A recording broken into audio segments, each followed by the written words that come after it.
اعوذ باللہ من الشیطان الرجیم بسم اللہ الرحمن الرحیم الحمد للہ رب العالمین والصلاة والسلام علی محمد وعلی آلہ الطیبین الطاہرین المعصومین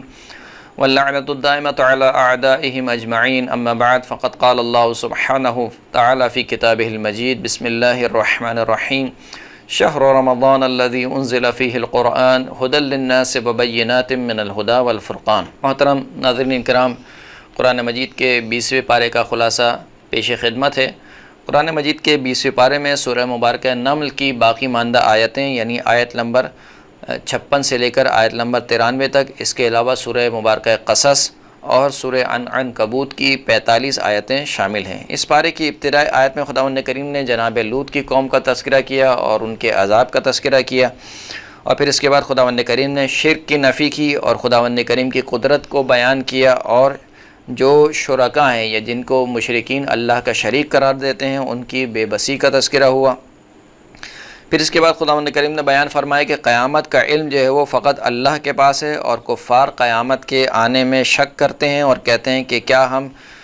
جب مر کھپ جائیں گے اور ہمارے باپ دادا مٹی ہو جائیں گے تو کیا ہمیں دوبارہ زندہ کیا جائے گا، یعنی ان کو یقین نہیں ہے، وہ ایمان نہیں رکھتے دوبارہ اٹھائے جانے پر۔ پھر اس کے بعد کی آیت میں خداوند کریم نے اپنے علم کا تذکرہ کیا کہ خداوند کریم دلوں کے حال سے بھی واقف ہے، اور زمین اور آسمان میں سے کوئی چیز بھی اللہ پر مخفی اور پوشیدہ نہیں ہے۔ پھر اس کے بعد خداوند کریم نے بنی اسرائیل کا تذکرہ کیا کہ قرآن مجید جو ہے وہ بنی اسرائیل کے سامنے اکثر وہ قصے بیان کرتا ہے کہ جس میں بنی اسرائیل خود اختلاف کرتے ہیں، اور یہ قرآن ہدایت اور رحمت ہے مومنین کے لیے۔ پھر اس کے بعد 2 آیتوں میں خداوند کریم نے آیت نمبر 80 اور آیت نمبر 81 میں اپنے رسول کو مخاطب کرتے ہوئے فرمایا کہ آپ ہر ایک کو ہدایت دے سکتے ہیں، لیکن وہ شخص جو کہ زندہ لاش ہو یا جو گونگا اور بہرا ہو، آپ اسے کوئی بات نہیں سمجھا سکتے، یعنی وہ شخص جو ہٹ درمی پہ اتر آیا ہے اور وہ حق کو سننے کو تیار ہی نہیں ہے، آپ ایسے شخص کی ہدایت نہیں کر سکتے۔ ارشاد ہوا انک لا تسمع الموتى ولا تسمع الصم الدعاء اذا ولوا مدبرین وما انت بهاد العمي عن ضلالتهم ان تسمع الا من يؤمن بآیاتنا فهم مسلمون، کہ بے تحقیق آپ مردوں کو کوئی بات نہیں سنا سکتے اور نہ ہی بہرے شخص کو کوئی دعا سنا سکتے ہیں جبکہ وہ پیٹھ پھیر کر بھاگنے والے ہیں، اور آپ اندھے شخص کو ہدایت نہیں دے سکتے ہیں جو کہ گمراہی سے اور ضلالت سے اندھا ہو، یعنی جس کو یہی نہ سمجھ میں آ رہا ہو کہ میں گمراہی میں پھر رہا ہوں بلکہ وہ گمراہی کو ہدایت سمجھ رہا ہو، تو آپ ایسے شخص کو ہدایت نہیں دے سکتے، نہ ہی اس کو کوئی بات سنا سکتے ہیں سوائے ان لوگوں کے جو ہماری آیتوں پر ایمان لاتے ہیں، بس وہی مسلمان ہے۔ اس کے بعد خداوند کریم نے روز قیامت کافروں کے حساب و کتاب کا تذکرہ کیا، اور قیامت کا تذکرہ ہوا، اور قیامت کے دن کی ہولناکی کا تذکرہ خداوند کریم نے کیا۔ پھر اس کے بعد رسول اللہ صلی اللہ علیہ وآلہ وسلم کو حکم دیا کہ وہ کفار پر اتمام حجت کر دیں، اور یوں اس طریقے سے تقریباً سورہ نمل کا جو ہے وہ اختتام ہوتا ہے۔ اس کے بعد کی جو سورہ ہے سورہ مبارکہ قصص ہے کہ جس کی کل 88 آیات ہیں، اور آیت نمبر 3 سے لے کر آیت نمبر 46 تک خداوند کریم نے جناب موسیٰ اور فرعون کے قصے کو ذکر فرمایا ہے، یعنی بہت ہی تفصیل کے ساتھ ان کی ولادت سے لے کر اور تقریباً بنی اسرائیل کو نجات دینے تک کا تذکرہ ہوا ہے، کیونکہ پہلے بھی کئی پاروں میں جناب موسیٰ اور فرعون کی قوم کا تذکرہ ہو چکا ہے، تو ہم اس کو دوبارہ تکرار نہیں کریں گے۔ البتہ یہاں پر ایک نقطے کی طرف اشارہ دلانا ضروری ہے، وہ یہ کہ جو قرآن مجید ان قصوں کو تکرار کر رہا ہے تو ایسا نہیں ہے کہ بلا وجہ تکرار ہو رہی ہے، بلکہ ہر بار جب قرآن مجید اس قصے کو تکرار کرتا ہے تو اس میں نئے نکات پائے جاتے ہیں جو کہ تفسیری نکات ہیں، اور وہ تفسیری نکات جو ہیں وہ ایک خاص مجمع چاہتے ہیں اور جو ہے وہ خاص ڈیٹیل اور تفصیل چاہتے ہیں، جبکہ جو ہمارا درس ہے وہ خلاصۃ القرآن ہے، لہٰذا ہم ان نکات کی طرف اشارہ نہیں کرتے۔ تو آپ یہ نہ سمجھیں کہ خداوند کریم جو ہے وہ بار بار موسیٰ اور فرعون کا تذکرہ کر رہا ہے، کیونکہ ہر بار جب خداوند کریم جناب موسیٰ اور فرعون کا تذکرہ کرتا ہے تو یقیناً اس میں نئے نکات شامل ہوتے ہیں۔ اسی سورہ مبارکہ قصص میں بنی اسرائیل کا تذکرہ کرتے ہوئے آیت نمبر 5 میں خداوند کریم نے ارشاد فرمایا کہ وَنُرِيدُ أَن نَّمُنَّ عَلَى الَّذِينَ اسْتُضْعِفُوا فِي الْأَرْضِ وَنَجْعَلَهُمْ أَئِمَّةً وَنَجْعَلَهُمُ الْوَارِثِينَ، کہ ہم نے یہ ارادہ کر رکھا ہے کہ جن لوگوں کو زمین میں کمزور کیا گیا ان پر اپنے مہربانی کریں، ان پر احسان کریں اور ان کو ائمہ قرار دیں، پیشوا قرار دیں اور ان کو زمین کا وارث قرار دیں۔ گویا یہ ایک سنت الہی ہے کہ خداوند کریم نے جن لوگوں کو بھی زمین پر کمزور بنایا جاتا ہے، ایک وقت کے بعد خداوند کریم کمزوروں کو اس زمین کا غلبہ عطا فرماتا ہے۔ جناب موسیٰ اور فرعون کے قصے کے بعد خداوند کریم نے یہ فرمایا کہ کفار یہ کہتے ہیں کہ جو قرآن ہے یہ کتاب توریت کی طرح ایک بار ہی کیوں نازل نہیں ہو گیا پورا کا پورا، یعنی تدریجاً کیوں نازل ہو رہا ہے کہ پہلے کچھ آیتیں آتی ہیں پھر کچھ آیتیں آتی ہیں، تو یہ قرآن جو ہے وہ سارا کا سارا ایک مرتبہ نازل ہو جائے۔ اس کے جواب میں خداوند کریم نے فرمایا کہ ہم نے اس سے پہلے توریت کو نازل کیا تھا، اس کے ساتھ تم نے کیا کیا، تم تو توریت پر بھی ایمان نہیں رکھتے ہو، یعنی آج جو تم یہ خواہش کر رہے ہو کہ قرآن توریت کی طرح نازل ہو، تو توریت کو کون سا تم نے مان لیا اور اس کے اوپر تم ایمان لے کر آ گئے، نہ تم توریت کو مانتے ہو نہ تم قرآن مجید کو مانتے ہو۔ پھر فرمایا کہ اچھا ہی کوئی ایسی کتاب ہمیں بتلا دو کہ جو ان دونوں سے زیادہ ہدایت کرنے والی ہو، یعنی توریت اور قرآن سے، تو کہا کہ میں اس کی اتباع کر لوں گا۔ خداوند کریم ارشاد فرماتا ہے آیت نمبر 49 اور آیت نمبر 50 میں خداوند کریم نے یہ فرمایا کہ قل فأتوا بکتاب من عند اللہ هو اہدی منہما اتبعہ ان کنتم صادقین، اے حبیب آپ ان سے کہہ دیجئے کہ اللہ کی جانب سے پھر کوئی ایسی کتاب بتلا دو مجھے جو ان دونوں سے زیادہ ہدایت دینے والی ہو، یعنی توریت سے اور قرآن مجید سے۔ اتبعوا ان کنتم صادقین، تو اگر تم کوئی ایسی کتاب کا پتہ بتلا دو گے تو میں اسی کی جو ہے وہ پیروی کروں گا اگر تم سچے ہو۔ فَإِن لَّمْ يَسْتَجِيبُوا لَكَ فَاعْلَمْ أَنَّمَا يَتَّبِعُونَ أَهْوَاءَهُمْ، اگر یہ تمہیں اس بات کا کوئی جواب نہ دے پائیں تو پس تم جان لو کہ یہ جو کفار ہیں یہ فقط اپنی خواہشوں کی پیروی کرتے ہیں، یعنی یہ دین کے نام پر، مثال کے طور پر یا مذہب کے نام پر اپنی خواہشوں کو ترویج دے رہے ہیں اور اپنی خواہشوں کی ہی پیروی کرتے ہیں، ان کا دین اور ایمان سے کوئی تعلق نہیں ہے۔ وَمَنْ أَضَلُّ مِمَّنِ اتَّبَعَ هَوَاهُ بِغَيْرِ هُدًى مِّنَ اللَّهِ إِنَّ اللَّهَ لَا يَهْدِي الْقَوْمَ الظَّالِمِينَ، کہ بھلا اس شخص سے زیادہ کون گمراہ ہوگا کہ جو اپنی ہوائے نفس کی پیروی کرتا ہے بغیر ہدایت کے اللہ کی جانب سے، اور بے شک خداوند کریم ظالم قوم کو ہدایت نہیں دیتا۔ پھر اس کے بعد خداوند کریم نے جو اہل کتاب میں سے صاحبان ایمان تھے ان کا تذکرہ کیا اور ان کی مدح سرائی کی اور ان کی صفات خداوند کریم نے بیان کی، کہ فرمایا کہ یہ جو اہل کتاب میں سے صاحبان ایمان ہیں وہ پہلے والی کتاب پر بھی ایمان لاتے ہیں اور اس قرآن مجید پر بھی ایمان لاتے ہیں، اور ان کا اجر و ثواب جو ہے خداوند کریم 2 مرتبہ عطا کرے گا، اور یہ برائی کو نیکی سے دور کرتے ہیں اور لغو بات جب سنتے ہیں تو اس سے اعراض کرتے ہیں اور منہ موڑ لیتے ہیں۔ پھر اس کے بعد کی آیت میں خداوند کریم نے کافروں کے ایک اور بہانے کا تذکرہ کیا کہ کافر کہتے ہیں کہ اگر ہم اس رسول پر ایمان لے آئے تو جو ہماری بستی کا امن ہے وہ برباد ہو جائے گا اور ہمیں جو ہے وہ شہر بدر کر دیا جائے گا۔ تو اس کے جواب میں خداوند کریم نے فرمایا کہ کیا ہم نے اس سے پہلے تمہیں جو ہے وہ حکومت عطا نہیں کی اور جو ہے وہ روئے زمین کے تمام پھلوں کو تمہارے لیے مہیا نہیں کیا؟ تو جو خدا اس وقت قادر تھا وہ خدا اب بھی قادر ہے، اگر آج تم ایمان لاؤ گے تو اب آج بھی خداوند کریم تمہارے ساتھ رہے گا اور تمہاری بستی کو آباد رکھے گا۔ پھر خداوند کریم نے ایک قانون کلی بیان کیا کہ ہم نے ہر اس بستی کو جو ہے وہ ہلاک کر ڈالا جو کہ عیش و عشرت میں اتراتے پھرتے تھے، یعنی جو اپنی اسی دنیا میں مگن تھے، ان کو آخرت سے کوئی سروکار نہیں تھا اور ظلم اور زیادتی کا شکار ہوتے تھے، ہم نے اس بستی کو ہلاک کر دیا۔ اور پھر خداوند کریم فرماتا ہے کہ ہم نے کسی بستی کو ہلاک نہیں کیا مگر یہ کہ اس کے جو رہنے والے تھے وہ ظلم کرتے تھے اور ظلم کا شکار ہوتے تھے۔ پھر اس کے بعد آیت نمبر 60 میں خداوند کریم نے یہ ذکر فرمایا کہ یہ جو دنیا ہے یہ دنیا چند روزہ جو ہے وہ زندگی ہے، اور جو اصل سعادت اور اصل زندگی ہے وہ آخرت کی زندگی ہے۔ فرمایا کہ وما اوتیتم من شیء فمتاع الحیات الدنیا وزینتها وما عند اللہ خیر وابقی افلا تعقلون، کہ جو چیزیں بھی تمہیں عطا کی گئی ہیں، یعنی جو نعمتیں بھی اس دنیا میں تمہیں عطا کی گئی ہیں وہ اس دنیا کا سار و سامان ہے اور اس دنیا کی زینت ہے، لیکن جو کچھ اللہ کے پاس ہے یعنی آخرت میں جو کچھ اللہ کے پاس ہے وہ اس دنیا سے بہت بہتر ہے اور وہ باقی رہنے والا ہے۔ دنیا ختم ہونے والی ہے، آخرت باقی رہنے والی ہے، تو کیا تم سمجھتے نہیں ہو؟ پھر اس کے بعد کی آیت میں خداوند کریم نے مشرکین کی مذمت کی اور روز آخرت مشرکین کی حالت زار کا تذکرہ کیا، اور جو ان کے شرکاء ہیں جن کو وہ اللہ کا شریک قرار دیتے ہیں ان کی بیزاری کا تذکرہ کیا کہ قیامت کے دن یہ جو مشرکین ہیں جب اپنے شرکا کو پکاریں گے تو وہ شرکا ان سے بیزاری اختیار کریں گے اور یہ بھی جو ہے وہ اپنے شرکا سے بیزاری اختیار کریں گے، اور جو ان کے شرکا ہیں ان کی بے بسی کا تذکرہ کیا۔ اس کے بعد خداوند کریم نے اپنی قدرت کا تذکرہ کیا اور اپنے علم کا تذکرہ کیا اور اپنی توحید کو بیان کیا، اور پھر آیت نمبر 86 سے لے کر آیت نمبر 80 تک تقریباً خداوند کریم نے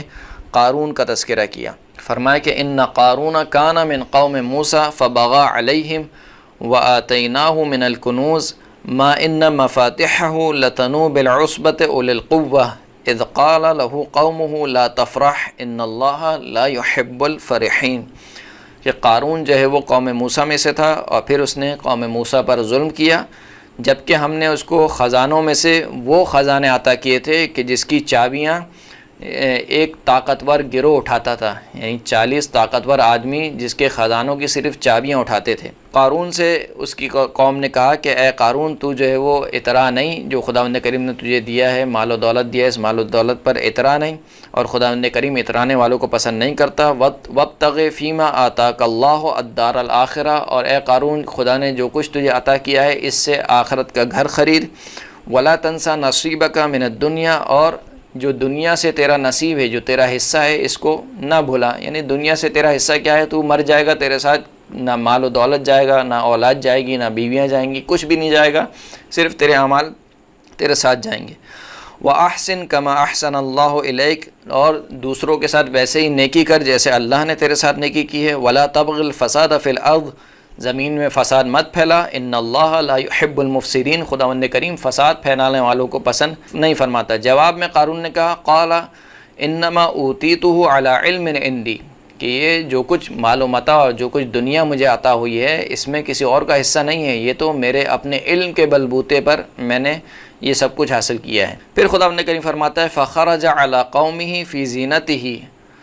جب وہ اپنی قوم پر نکلا اپنی جاؤ حشم کے ساتھ، تو جو اس کی قوم تھی دو گروہ میں بڑھ گئی۔ جب اس کی قوم نے قارون کی قوم نے قارون کو دیکھا تو دو گروہ ہو گئے، ایک دنیا پرست اور ایک آخرت پرست۔ جو دنیا پرست ہو گئے وہ کیا کہنے لگے، قال الذین یریدون الحیاۃ الدنیا یا لیت لنا مثل ما اوتی قارون انہ لذو حظ عظیم، جو دنیا پرست تھے، جو دنیا کو چاہتے تھے، وہ کہنے لگے کہ اے کاش ہمیں بھی وہ کچھ عطا ہوتا جو قارون کو عطا ہوا، اور قارون تو بڑا نصیب والا ہے۔ اس کے مقابل میں جو آخرت پرست تھے وہ کیا کہنے لگے، وقال الذین اوتوا العلم ویلکم ثواب اللہ خیر لمن آمن وعمل صالحا ولا یلقاها الا الصابرون، کہ تم پر وائے ہو، جن کو علم عطا کیا انہوں نے ان کو مخاطب کرتے ہوئے کہا کہ تم پر وائے ہو کہ اللہ کو جو ثواب ہے اس شخص کے لیے جو اللہ پر ایمان لائے اور عمل صالح کو انجام دے، وہ اس دنیا سے کہیں بہتر ہے۔ اور یہ جو نصیحت کی بات ہے یہ کسی پر القا نہیں ہوتی ہے سوائے صبر کرنے والوں پر۔ اس کے بعد 81 آیت میں خداوند کریم نے قارون کی عاقبت کا تذکرہ کیا، فرمایا کہ فَخَسَفْنَا بِهِ وَبِدَارِهِ الْأَرْضَ فَمَا كَانَ لَهُ مِنْ فِئَةٍ يَنْصُرُونَهُ مِنْ دُونِ اللَّهِ وَمَا كَانَ مِنَ الْمُنْتَصِرِينَ، کہ ہم نے قارون کو اس کے محل اور اس کے گھر کے ساتھ ہی زمین میں دھسا دیا، یعنی وہ سارا جاؤ حشم کے جس کے اوپر قارون کو تکبر تھا، ایک سیکنڈ میں خداوند کریم نے زمین میں دھسا کر ختم کر دیا۔ پس جب عذاب آیا اس کے اوپر تو کوئی ایسا گروہ نہیں تھا کہ جو اس کی مدد کرتا، اور وہ خود اپنے بھی مدد کرنے والا نہیں تھا۔ اور پھر اس کے بعد خداوند کریم نے اس سورہ کے آخر میں بیان فرما دیا کہ ہم نے کافروں پر حجت تمام کر دی ہے، اور آخر میں خداوند کریم نے شرک کی نفی فرمائی۔ اس کے بعد جو اگلا سورہ ہے وہ سورہ مبارکہ عنکبوت ہے کہ جس کی 45 آیت اس 20ویں پارے میں شامل ہیں۔ سورہ مبارکہ عنکبوت کے بارے میں امام جعفر صادق علیہ السلام فرماتے ہیں کہ من قرأ سورۃ العنکبوت والروم فی شہر رمضان لیلۃ 23 فہو واللہ یا ابا محمد من اہل الجنہ ولا استثنی فیہ ابدا ولا اخاف ان یکتب اللہ علی فی یمین اثما وَإِنَّ لِهَاتَيْنِ السُّورَتَيْنِ مِنَ اللَّهِ مَكَانًا، کہ جو شخص بھی سورہ مبارکہ عنکبوت اور سورہ مبارکہ روم کو ماہ مبارکہ رمضان کی 23ویں شب میں تلاوت کرتا ہے تو امام فرماتے ہیں خدا کی قسم اے ابا محمد وہ شخص اہل بہشت میں سے ہے۔ اور پھر امام فرماتے ہیں کہ میں کسی کو بھی اس میں سے مستثنیٰ نہیں کر رہا ہوں، جو شخص بھی تلاوت کرے گا 23 ماہ مبارک رمضان کی 23ویں شب میں سورہ مبارکہ روم اور سورہ مبارکہ عنکبوت کی، وہ شخص اہل بہشت میں سے۔ اور پھر بڑھ کر امام فرماتے ہیں کہ مجھے اس بات کا بھی خوف نہیں کہ خداوند کریم جھوٹی قسم کھانے کا کوئی گناہ میرے نامہ اعمال میں لکھے، یعنی جو میں قسم کھا رہا ہوں یہ قسم بالکل سچی قسم ہے۔